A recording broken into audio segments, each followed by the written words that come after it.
प्यारे दोस्तों, आज हम बिहार बोर्ड परीक्षा 2022 के लिए भौतिकी से ऑब्जेक्टिव क्वेश्चन लिए हैं, जिसमें संपूर्ण भौतिकी के ऑब्जेक्टिव्स को समाहित किया गया है। कुल प्रश्नों की संख्या 2250 है। इन सभी प्रश्नों को आप एक बार वीडियो चला के देख लें तो आने वाले कल के एग्ज़ाम में ये बहुत ही उपयोगी होगा। फिजिक्स से एक भी क्वेश्चन बाहर नहीं आएगा। तो हम बिना ऑप्शन का ये है, इसे पढ़ के सिर्फ सुना देंगे। आप लोग वीडियो को चलाकर एक बार अवश्य देख लें। परीक्षा भवन में घुसने के पहले एक बार दो बार अवश्य सुने तो याद हो जाएगा। तो हम बिना विलंब किए शुरू करते हैं। और यदि आप हमारे चैनल को पहली बार देख रहे हैं तो एक बार सब्सक्राइब कर दें, ताकि आने वाले जो वीडियो मैं प्रतिदिन जो आने वाले वीडियो डालूंगा तो वो आपके पास पहले पहुंच जाएगा। तो पहला क्वेश्चन है, प्रकाश विद्युत चुंबकीय तरंग है। प्रकाश विद्युत चुंबकीय तरंग है। निर्वात या हवा में प्रकाश की चाल 3 × 10⁸ मीटर प्रति सेकंड होता है। क्वेश्चन नंबर 3 है, प्रकाश एक ऊर्जा का रूप है। क्वेश्चन नंबर 4 है, वास्तविक प्रतिबिंब हमेशा वस्तु के सापेक्ष उल्टा होता है। नंबर 5 है, आभासी या काल्पनिक प्रतिबिंब हमेशा वस्तु के सापेक्ष सीधा होता है। काल्पनिक प्रतिबिंब को पर्दे पर नहीं उतारा जा सकता है। वास्तविक प्रतिबिंब को पर्दे पर उतारा जा सकता है। अवतल दर्पण में अनंत पर रखी वस्तु का प्रतिबिंब फोकस पर बनता है। अवतल दर्पण में अनंत पर रखी वस्तु का प्रतिबिंब फोकस पर बनता है। अवतल दर्पण उत्तल दर्पण में प्रतिबिंब कहाँ बनता है, इसके लिए मैं एक वीडियो पहले अपलोड कर चुका हूँ। यदि नहीं देखें तो पूरी डिटेल जानकारी के लिए आप वहाँ पर वीडियो देख सकते हैं। अवतल दर्पण में फोकस पर रखी वस्तु का प्रतिबिंब अनंत पर बनता है। अवतल दर्पण में वक्रता केंद्र पर रखी वस्तु का प्रतिबिंब वक्रता केंद्र पर ही बनता है। दर्पण सूत्र है 1/v + 1/u = 1/f। उत्तल दर्पण में हमेशा सीधा प्रतिबिंब बनता है। क्वेश्चन नंबर 13, उत्तल दर्पण का दृष्टि क्षेत्र विस्तृत होता है। क्वेश्चन नंबर 14, सोलर कुकर में अवतल दर्पण का उपयोग किया जाता है। क्वेश्चन नंबर 15, दूरबीन में अवतल दर्पण का उपयोग किया जाता है। क्वेश्चन नंबर 16, उत्तल दर्पण का उपयोग मोटर गाड़ियों में साइड मिरर के रूप में किया जाता है। क्वेश्चन नंबर 17, अवतल दर्पण का उपयोग गाड़ियों में अग्रदीपों के रूप में किया जाता है। क्वेश्चन नंबर 18, अवतल दर्पण का उपयोग सर्च लाइट में परावर्तक के रूप में किया जाता है। क्वेश्चन नंबर 19, उत्तल दर्पण में केवल काल्पनिक प्रतिबिंब ही बनता है। क्वेश्चन नंबर 20, अवतल दर्पण में वास्तविक एवं काल्पनिक दोनों प्रकार के प्रतिबिंब बनते हैं। क्वेश्चन नंबर 21, दाढ़ी बनाने में अवतल दर्पण का उपयोग किया जाता है। क्वेश्चन नंबर 22, प्रकाश सीधी रेखा में गमन करती है। क्वेश्चन नंबर 23, समतल दर्पण द्वारा बना प्रतिबिंब होता है, तो उत्तर होगा काल्पनिक। लेंस की क्षमता का ऐसा ही मात्रक होता है, इसका सही उत्तर होगा डायोप्टर। प्रकाश की किरणों के समूह को कहते हैं, सही उत्तर होगा किरणपुंज। उत्तल लेंस की क्षमता होती है, उत्तर होगा इसका धनात्मक। अवतल लेंस की क्षमता होती है, सही उत्तर होगा ऋणात्मक। उत्तल लेंस को कहते हैं, सही उत्तर होगा अभिसारी लेंस। अवतल लेंस को कहते हैं, सही उत्तर होगा अपसारी लेंस। क्वेश्चन नंबर है 30, प्रकाश के परावर्तन के कितने नियम हैं, सही उत्तर होगा 2। 31 नंबर क्वेश्चन, निर्गत किरण एवं अभिलंब के बीच के कोण को कहते हैं, तो निर्गत कोण कहते हैं, निर्गत कोण कहते हैं। क्वेश्चन नंबर 32, सरल सूक्ष्मदर्शी में किसका उपयोग किया जाता है, किसका उपयोग किया जाता है, तो सही उत्तर होगा उत्तल लेंस। नंबर 33, किस लेंस द्वारा सिर्फ काल्पनिक प्रतिबिंब बनता है, तो सही उत्तर होगा अवतल लेंस। क्वेश्चन नंबर 34, लेंस में मुख्य फोकस की संख्या कितनी होती है, सही उत्तर होगा 2। 35 नंबर क्वेश्चन, किसी माध्यम में अपवर्तनांक का मान होता है, उत्तर होगा sin I / sin r। 36 number, उत्तल लेंस में बना प्रतिबिंब होता है, सही उत्तर होगा वास्तविक और उल्टा। 37 नंबर, लेंस के केंद्रीय बिंदु को क्या कहते हैं, लेंस के केंद्रीय बिंदु को क्या कहते हैं, सही उत्तर होगा प्रकाशीय केंद्र। 38 पर दर्पण की सभी दूरियां मापी जाती है, सही उत्तर होगा ध्रुव से। 39 नंबर, किसी शब्दकोश में पाए गए छोटे अक्षरों को पढ़ने के लिए कौन सी लेंस पसंद करेंगे, 5 सेंटीमीटर फोकस दूरी वाले उत्तल लेंस। नंबर 40, लेंस का सूत्र होता है 1/v - 1/u = 1/f। कांच में प्रकाश की चाल होता है, तो सही उत्तर होगा 2 × 10⁸ मीटर प्रति सेकंड। पानी में प्रकाश की चाल होता है, सही उत्तर होगा 2.25 × 10⁸ मीटर प्रति सेकंड। जिस माध्यम का अपवर्तनांक कम होता है उसे क्या कहते हैं, तो उत्तर होगा विरल माध्यम। जिस माध्यम का अपवर्तनांक अधिक होता है उसे क्या कहते हैं, सही उत्तर होगा सघन माध्यम। जब प्रकाश विरल माध्यम से सघन माध्यम में जाती है तो क्या होता है, उत्तर होगा किरणें अभिलंब की ओर मुड़ जाती है। क्वेश्चन नंबर 46, जब प्रकाश सघन माध्यम से विरल माध्यम में जब प्रकाश सघन माध्यम से विरल माध्यम में जाती है तो क्या होता है? सही उत्तर होगा अविलंब से दूर, किरणें अविलंब से दूर चली जाती है। क्वेश्चन नंबर 45, जब प्रकाश विरल माध्यम से सघन माध्यम में जाती है तो आपतन कोण अपवर्तन कोण से बड़ा हो जाता है? जब प्रकाश सघन माध्यम से विरल माध्यम में जाती है तो वह आपतन कोण अपवर्तन कोण से छोटा हो जाता है। नंबर 49, वास्तविक प्रतिबिंब बनता है दर्पण के सामने। 50 नंबर, काल्पनिक प्रतिबिंब बनता है, उत्तर होगा दर्पण के पीछे। 51, गोलीय दर्पण की फोकस दूरी उसकी वक्रता त्रिज्या की क्या होती है? उत्तर होगा आधी होती है। अब है क्वेश्चन नंबर 52, दंत विशेषज्ञ किस दर्पण का उपयोग करते हैं? सही उत्तर होगा अवतल दर्पण। नंबर 53, ऐसे पदार्थ जिनसे होकर प्रकाश आसानी से पार कर जाता है उसे क्या कहते हैं? तो सही उत्तर होगा पारदर्शी पदार्थ। क्वेश्चन नंबर 55, ऐसे पदार्थ जिनसे होकर प्रकाश आसानी से पार नहीं कर पाता उसे क्या कहते हैं? अपारदर्शी पदार्थ। क्वेश्चन नंबर 55, संयुग्मी फोकस संभव है केवल? तो ये उत्तर होगा, इसका उत्तर होगा अवतल दर्पण में। अवतल दर्पण की फोकस दूरी हमेशा, तो सही उत्तर होगा ऋणात्मक होती है। अवतल दर्पण की फोकस दूरी हमेशा होती है, सही उत्तर होगा धनात्मक। अब है क्वेश्चन नंबर 58, अवतल दर्पण की प्रतिबिंब दूरी भी कभी धनात्मक तो कभी ऋणात्मक होती है। क्वेश्चन नंबर 59, अवतल दर्पण में यदि u ग्रेटर देन f हो तो भी ऋणात्मक होती है। अवतल दर्पण में यदि u लेस देन f हो तो प्रतिबिंब दूरी भी धनात्मक होती है। अवतल दर्पण में यदि प्रतिबिंब दर्पण के सामने अर्थात बाईं ओर बनता है तो प्रतिबिंब दूरी भी ऋणात्मक होती है। अवतल दर्पण में क्वेश्चन नंबर 62, अवतल दर्पण में यदि प्रतिबिंब दर्पण के पीछे अर्थात दाईं ओर बनता है तो प्रतिबिंब दूरी भी धनात्मक होती है, धनात्मक। क्वेश्चन नंबर 63, वस्तु की ऊंचाई h1 हमेशा धनात्मक होती है। क्वेश्चन नंबर 64, यदि प्रतिबिंब मुख्य अक्ष के ऊपर बनता है तो प्रतिबिंब ऊंचाई h2 धनात्मक मानी जाती है। क्वेश्चन नंबर 65, यदि प्रतिबिंब मुख्य अक्ष के नीचे उल्टा बनता है तो प्रतिबिंब ऊंचाई भी ऋणात्मक मानी जाती है। क्वेश्चन नंबर 66, उत्तल दर्पण की प्रतिबिंब दूरी भी धनात्मक होती है। उत्तल दर्पण की प्रतिबिंब दूरी भी धनात्मक होती है। 67, अवतल दर्पण की वक्रता त्रिज्या r ऋणात्मक होती है। 68, उत्तल दर्पण की वक्रता त्रिज्या r धनात्मक होती है। अवतल दर्पण एवं उत्तल दर्पण में वस्तु दूरी u ऋणात्मक होती है। प्रतिबिंब ऊंचाई एवं वस्तु की ऊंचाई के अनुपात को कहते हैं आवर्धन। 71, यदि आवर्धन m धनात्मक हो तो प्रतिबिंब काल्पनिक एवं सीधा होता है। यदि आवर्धन m ऋणात्मक हो तो प्रतिबिंब वास्तविक एवं उल्टा होता है। अवतल दर्पण में धनात्मक एवं ऋणात्मक दोनों प्रकार के आवर्धन बनते हैं। उत्तल दर्पण में आवर्धन हमेशा धनात्मक होता है। 75, यदि आवर्धन m का मान 1 से अधिक हो तो प्रतिबिंब वस्तु की तुलना में बड़ा बनता है। यदि आवर्धन m का मान 1 के बराबर हो तो प्रतिबिंब वस्तु के बराबर बनता है। 76, यदि आवर्धन m का मान 1 से कम हो तो प्रतिबिंब वस्तु की तुलना में छोटा बनता है। 77, आवर्धन का सूत्र m बराबर h2/h1 या m बराबर -v/u होता है। आवर्धन m का मान m का सूत्र 78, m बराबर 1 - v/f होता है। 79 नंबर, दर्पण के ध्रुव और एवं फोकस के बीच की दूरी को फोकस दूरी या फोकसांतर कहते हैं। क्वेश्चन नंबर 80, अवतल दर्पण को अभिसारी दर्पण कहते हैं। 81, उत्तल दर्पण को अपसारी दर्पण कहते हैं। 82, आपतन कोण परावर्तन कोण के बराबर होता है। 83, दो समांतर समतल दर्पण के बीच रखी वस्तु के कितने प्रतिबिंब बनते हैं? सही उत्तर होगा अनंत। 84, एक प्रकाश किरण समतल दर्पण पर लंबवत आपतित होती है, परावर्तन कोण का मान होता है। एक प्रकाश किरण समतल दर्पण पर लंबवत आपतित होती है तो परावर्तन का मान होता है तो 0 डिग्री। अब क्वेश्चन नंबर 85 है, एक व्यक्ति स्थिर समतल दर्पण की ओर v मीटर प्रति सेकंड के वेग से जा रहा है तो प्रतिबिंब का वेग उस व्यक्ति की ओर 2v वेग से जाएगा, यानी जस्ट उसके दुगुने वेग से जाएगा। क्वेश्चन नंबर 86, स्थिर व्यक्ति की ओर एक समतल दर्पण v मीटर प्रति सेकंड वेग से जा रहा है तो प्रतिबिंब का वेग व्यक्ति की ओर उसी वेग यानी v वेग से जाएगा। समतल दर्पण में वस्तु जितना आगे सामने होता है प्रतिबिंब उतना ही पीछे बनता है। समतल दर्पण की फोकस दूरी अनंत होती है। क्वेश्चन नंबर 89, किसी कोण पर रखे दो समतल दर्पण के बीच रखी वस्तु के प्रतिबिंब की संख्या, सूत्र है n बराबर 360/θ-1 होता है, यानी जितना डिग्री पर रखा गया है तो इस सूत्र पर थीटा की जगह पर उतना बैठा दें, प्रतिबिंब की संख्या निकल जाएगा। यदि 360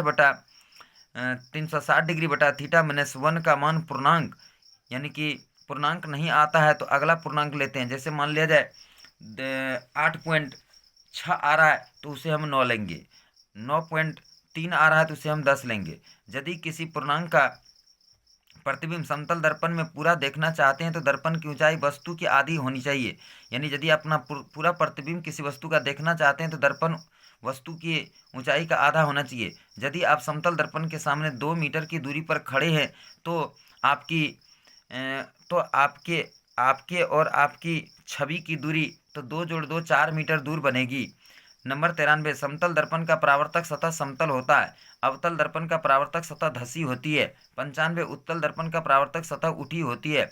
96, अपवर्तन के 2 नियम होते हैं। 97, जिस लेंस का किनारा पतला एवं बीच मोटा होता है उसे उत्तल लेंस कहते हैं। 98, जिस लेंस का किनारा मोटा एवं बीच में पतला होता है उसे अवतल लेंस कहते हैं।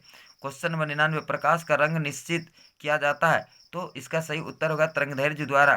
पेरिस्कोप बनाने में किस दर्पण का उपयोग किया जाता है? सही उत्तर होगा समतल दर्पण। साबुन के पतले झाग में चमकदार रंगों का बनना किस परिघटना का परिणाम है? उत्तर होगा बहुलित परावर्तन और व्यतिकरण। धूप के चश्मे की क्षमता होती है, सही उत्तर होगा 0 डिग्री। अब है क्वेश्चन नंबर 103, सूर्य का प्रकाश हमारे पास लगभग कितने समय में पहुंचता है? इसका उत्तर होगा 8 मिनट 18 सेकंड, यानी 8.3 मिनट लिखा जाता है और सेकंड में तो 8 मिनट 18 सेकंड। मृग मरीचिका बनाने वाली परिघटना को क्या कहते हैं? पूर्ण आंतरिक परावर्तन। 105 नंबर, प्रकाश तरंग किस प्रकार की तरंग है? तो सही उत्तर होगा अनुप्रस्थ तरंग। प्रकाश के विद्युत चुंबकीय स्वरूप की खोज किसने की थी? तो होगा मैक्सवेल। अब है क्वेश्चन नंबर 107, प्रकाशीय फाइबर किस सिद्धांत पर कार्य करता है? सही उत्तर का पूर्ण आंतरिक परावर्तन। कैमरे में किस प्रकार के लेंस का उपयोग किया जाता है? सही जवाब होगा उत्तल लेंस। जब प्रकाश किरण एक माध्यम से दूसरे माध्यम में जाती है तो इसकी क्या होती है? आवृत्ति समान बनी रहती है। चंद्र ग्रहण घटित होता है, सही जवाब होगा पूर्णिमा के दिन। सूर्य ग्रहण घटित होता है, सही जवाब होगा अमावस्या के दिन। 112, एक कटा हुआ हीरा क्यों जगमगाता है? तो सही उत्तर होगा पूर्ण आंतरिक परावर्तन के कारण। 113, लाल कांच को अधिक ताप पर गर्म करने पर वह दिखाई देता है, सही उत्तर होगा हरा। दूरबीन का आविष्कार किसने किया था? सही उत्तर होगा गैलीलियो। 115, नेत्रदान में आंख के किस हिस्से को प्रत्यारोपित किया जाता है? सीधा होगा इसका सही उत्तर होगा कॉर्निया। फोटोन किसकी मूलभूत यूनिट या मात्रा है? सही जवाब होगा प्रकाश। आवर्धक लेंस वास्तव में क्या होता है? सही जवाब होगा उत्तल लेंस को आवर्धक लेंस कहते हैं। क्वेश्चन नंबर 18, प्रोजेक्टर में किस लेंस का इस्तेमाल किया जाता है? सही जवाब होगा उत्तल लेंस। क्वेश्चन नंबर 119, जब कोई वस्तु प्रकाश की सभी रंगों को अवशोषित कर लेती है और वस्तु हमें किस रंग की दिखाई देगी? सही जवाब होगा काली। 120, प्रकाश की किरणों को फैलाने वाले लेंस का नाम क्या है? सही जवाब होगा अवतल लेंस। 121, जब प्रकाश की किरणें सघन माध्यम से विरल माध्यम में प्रवेश करती है तो उसका वेग बढ़ जाता है, सही जवाब होगा बढ़ जाता है। जब प्रकाश की किरणें विरल माध्यम से सघन माध्यम में प्रवेश करती है तो उसका वेग घट जाता है। क्वेश्चन नंबर 123, बहुरूपदर्शी में किस दर्पण का उपयोग किया जाता है? सही जवाब होगा समतल दर्पण। कैमरे की दीवार पर कौन सा लेंस लगा रहता है? सही जवाब होगा उभयत्व लेंस। नंबर है 125, आंख के सामने से वस्तु को हटा देने से बावजूद रेटिना पर वस्तु का प्रतिबिंब कितनी देर तक बना रहता है? सही जवाब होगा 1/10 सेकंड। 126, जब प्रकाश की किरण दो माध्यमों को पृथक करने वाली सतह पर लंबवत आपतित होती है तो वह यानी कि सही जवाब होगा बिना मुड़े सीधे निकल जाती है। चंद्रमा पर खड़े आंतरिक यात्री को आकाश प्रतीत होता है, सही जवाब होगा काला। श्वेत रंग कितने रंगों के मिलने से बना होता है? सही जवाब होगा 7। एक स्वस्थ आंख के लिए दूर बिंदु होता है, सही जवाब होगा अनंत। मानव नेत्र में किस प्रकार का लेंस पाया जाता है? सही जवाब होगा उत्तल। स्पेक्ट्रम प्राप्त करने के लिए किसका उपयोग किया जाता है? सही जवाब होगा प्रिज्म। 132, निकट दृष्टि दोष दूर करने में किस लेंस के चश्मे का उपयोग किया जाता है? सही जवाब होगा अवतल लेंस। इंद्रधनुष का बनना किस परिघटना पर आधारित है? सही जवाब होगा प्रकाश का वर्ण विक्षेपण। दूरदृष्टि दोष को दूर करने के लिए किस लेंस के चश्मे का उपयोग किया जाता है? सही जवाब होगा उत्तल लेंस। मानव नेत्र के किस भाग पर वस्तु का प्रतिबिंब बनता है? सही जवाब होगा रेटिना या दृष्टिपटल, हिंदी होता है दृष्टिपटल। दृश्य प्रकाश में किस वर्ग का तरंगदैर्घ्य सबसे अधिक होता है? सही जवाब होगा लाल। सामान्य नेत्र के लिए स्वस्पर्श दृष्टि की न्यूनतम दूरी क्या है? तो सही जवाब होगा 25 सेंटीमीटर।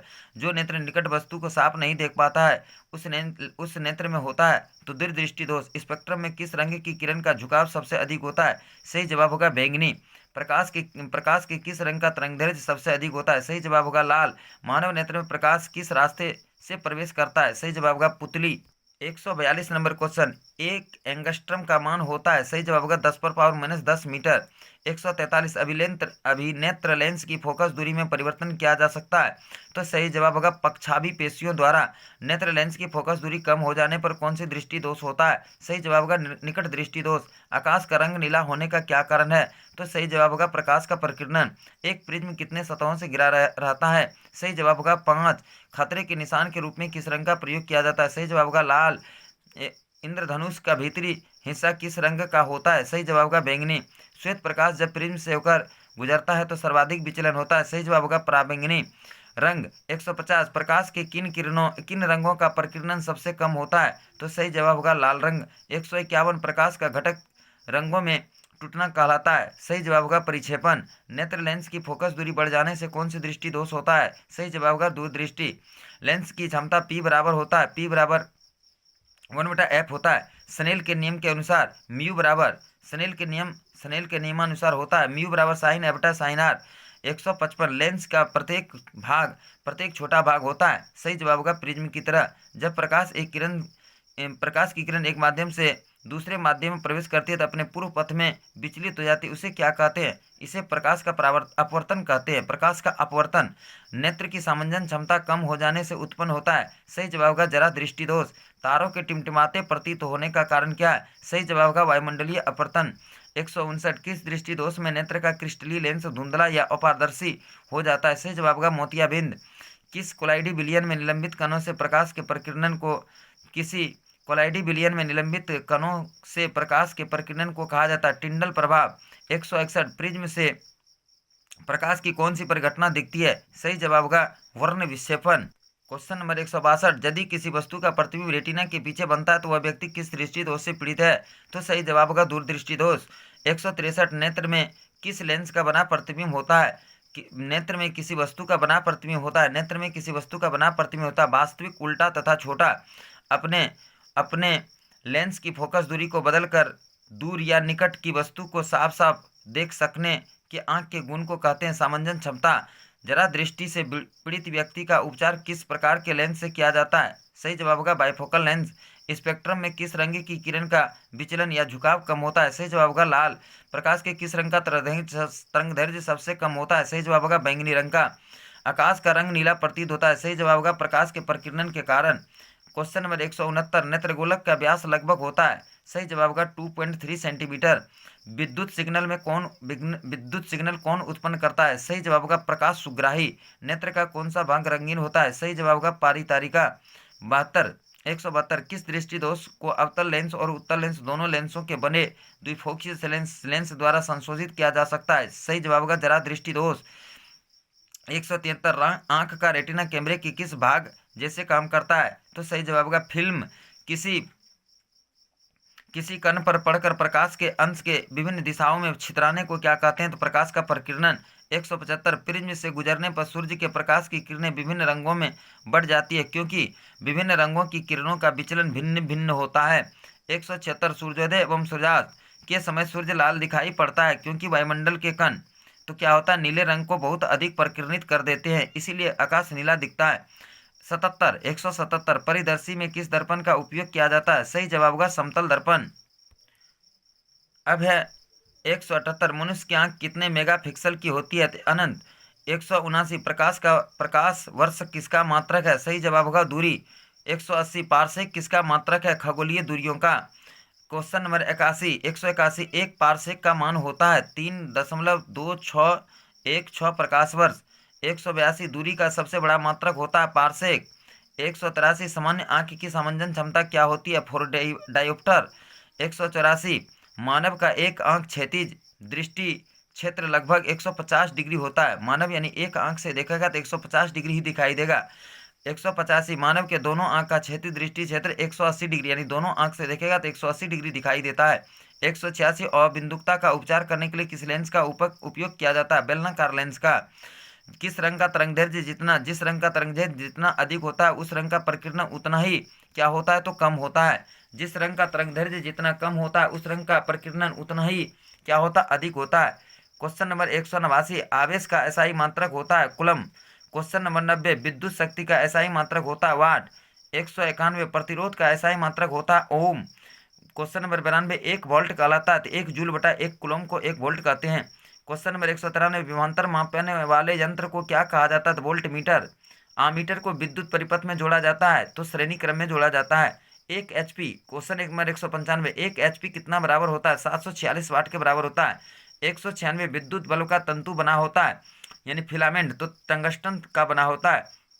197, विद्युत विभवांतर का ऐसा ही मात्रक होता है तो वोल्ट होता है।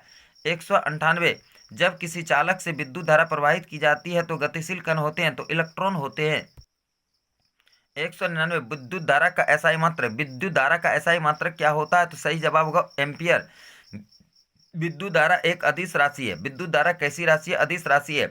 201, 1 एम्पियर कहलाता है तो 1 एम्पियर बराबर होता है 1 कूलम बटा 1 सेकेंड। 202, 1 इलेक्ट्रॉन पर आवेश होता है तो क्या होता है? इसका आंसर होगा 1.6 गुना 10 पर पावर माइनस 19 कूलम। 1 कूलम आवेश में कितने इलेक्ट्रॉन होते हैं? 6.25 गुना 10 पर पावर 8 इलेक्ट्रॉन। 204, विद्युतीय विभव एक अदिश राशि है।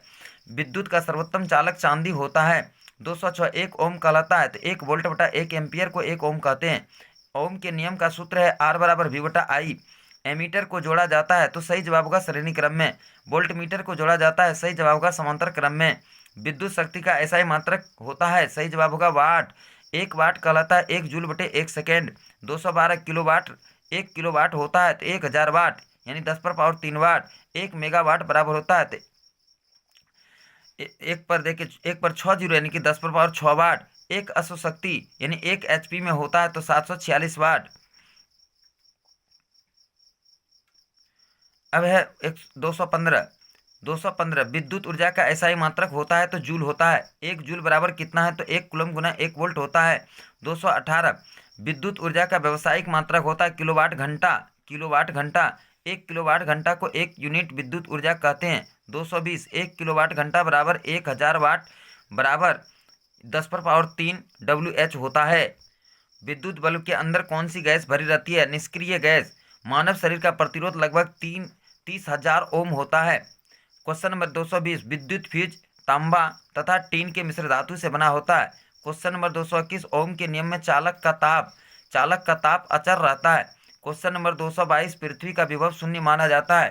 क्वेश्चन नंबर 223, 1 मिली एम्पियर बराबर होता है, सही जवाब होगा 1 बटा 1000 यानी 10 पर power minus 3 ampere. 1 micro ampere होता है 1 बटा 10, 1 बटा 1 देखिए 6 जीरो लिखना है यानी 10 पर power minus 6 ampere. 1 kilo ampere बराबर 1000 एम्पियर यानी 10 पर पावर 3। 1 मेगा एम्पियर तो 1 देखिए 6 जीरो लिखना है यानी 10 पर पावर 6 एम्पियर। चुंबकीय फ्लक्स का मात्रक होता है तो वेबर होता है। चुंबकीय फ्लक्स का मात्रक वेबर होता है। विद्युत धारा उत्पन्न होती है तो डायनेमो से होती है। 219, विद्युत जनित्र का सिद्धांत आधारित है, सही जवाब होगा विद्युत चुंबकीय प्रेरण पर। 220, विद्युत चुंबकीय प्रेरण की खोज किसने की थी? सही जवाब होगा फेराडे ने। बैटरी में किस प्रकार की धारा प्राप्त होती है? सही जवाब होगा दिष्ट धारा। विद्युत धारा उत्पन्न करने वाली युक्ति को क्या कहते हैं? सही जवाब होगा जनित्र। लघुपतन के समय परिपथ में धारा का मान होता है तो बहुत बढ़ जाता है, बहुत अधिक। किस युक्ति में विभक्त वलय दिक् परिवर्तन का कार्य करता है? सही जवाब होगा विद्युत जनित्र। फ्लेमिंग के वाम हस्त में अंगूठा किसकी दिशा को संकेत करता है? सही जवाब होगा बल का। डायनमो से किस प्रकार की धारा प्राप्त होती है? सही जवाब होगा दोनों धाराएं, AC DC दोनों। विद्युत चुंबक बनाने में प्रायः किस पदार्थ के छड़ का उपयोग किया जाता है? सही जवाब होगा नरम लोहा। किसी विद्युत धारावाही सीधी लंबी परिनालिका के भीतर चुंबकीय क्षेत्र होता है, सही जवाब होगा सभी बिंदुओं पर समान होता है। अब है क्वेश्चन नंबर 231, घरेलू विद्युत परिपथ में उदासीन तार का रंग होता है, सही जवाब होगा काला। 232, विद्युत फ्यूज विद्युत धारा के किस प्रभाव पर कार्य करता है? सही जवाब होगा उष्मीय। 233, हमारे घरों में जो विद्युत आपूर्ति की जाती है वह यानी वो 220 वोल्ट पर AC यानी प्रत्यावर्ती धारा। तो यहाँ पर 234, किसी कुंडली का प्रतिरोध ज्ञात करने का सूत्र है R बराबर V बटे I। घरेलू उपयोग के लिए विद्युत की आपूर्ति होती है 220 वोल्ट और 50 हर्ट्ज पर। यांत्रिक ऊर्जा को विद्युत ऊर्जा में बदलने वाला उपकरण है तो जनित्र, इसको डायनेमो कहते हैं। विद्युत परिपथ में विद्युत फ्यूज जोड़ा होता है तो विद्युन्मय तार यानी कि जो गर्म तार होता है उसमें किसी क्षण चुंबक के अंदर चुंबकीय क्षेत्र रेखाओं की दिशा होती है उत्तर से दक्षिण ध्रुव की ओर। अब है चुंबकीय क्षेत्र की तीव्रता का मात्रक है न्यूटन प्रति एम्पियर मीटर। नरोरा नाभिकीय विद्युत संयंत्र किस राज्य में स्थित है? सही जवाब होगा महाराष्ट्र। नाभिकीय ऊर्जा प्राप्त करने हेतु आवश्यक है। सही जवाब होगा यूरेनियम। प्रकृति में पृथ्वी पर ऊर्जा का मुख्य स्रोत है। सही। प्रकृति में पृथ्वी पर ऊर्जा का मुख्य स्रोत है। सही जवाब होगा सूर्य। पवन विद्युत जनित्र में पवन की चाल चाल कम से कम कितनी होनी चाहिए? तो 15 किलोमीटर प्रति घंटा। जल विद्युत संयंत्र किस ऊर्जा को विद्युत में रूपांतरित करता है? सही जवाब होगा जल विद्युत संयंत्र किस ऊर्जा को विद्युत में रूपांतरित करता है? नाभिकीय ऊर्जा। ग्लोबल वार्मिंग के लिए कौन सी गैस उत्तरदायी है? CO2। आदर्श ईंधन के लिए कौन सा गैस उत्सर्जित होता है? सही जवाब है कोई नहीं। किस देश को पवनों का देश कहा जाता है? सही जवाब होता है डेनमार्क। सौर कुकर के लिए कौन सा दर्पण सर्वाधिक उपयुक्त होता है? सही जवाब होगा उत्तल दर्पण। 249 सौर स्थिरांक का मान होता है, तो इसका सही जवाब होगा 1.4 kW प्रति मीटर स्क्वायर। 250 विद्युत तीव्रता का SI मात्रक वोल्ट प्रति मीटर होता है। तो आज दोस्तों ये 250 क्वेश्चन आप लोग एक बार अवश्य देख लेंगे और अधिक से अधिक लाभ उठाने का प्रयास करेंगे। बस आज इतना ही, फिर मिलते हैं अगले दिन अगले वीडियो के साथ। यदि इसमें कहीं कोई उत्तर पढ़ने में हमसे भूल हो गई हो तो उसे आप लोग एक बार मिलान कर लेंगे। हो सकता है हड़बड़ में, स्पीड में भूल से कुछ भी बोला जा सकता है जो मुझे पता नहीं चला हो, इसलिए एक बार अपने स्तर से मिलान कर लेंगे। बस आज इतना ही, फिर मिलते हैं अगले दिन अगले वीडियो के साथ। जय हिंद, जय भारत।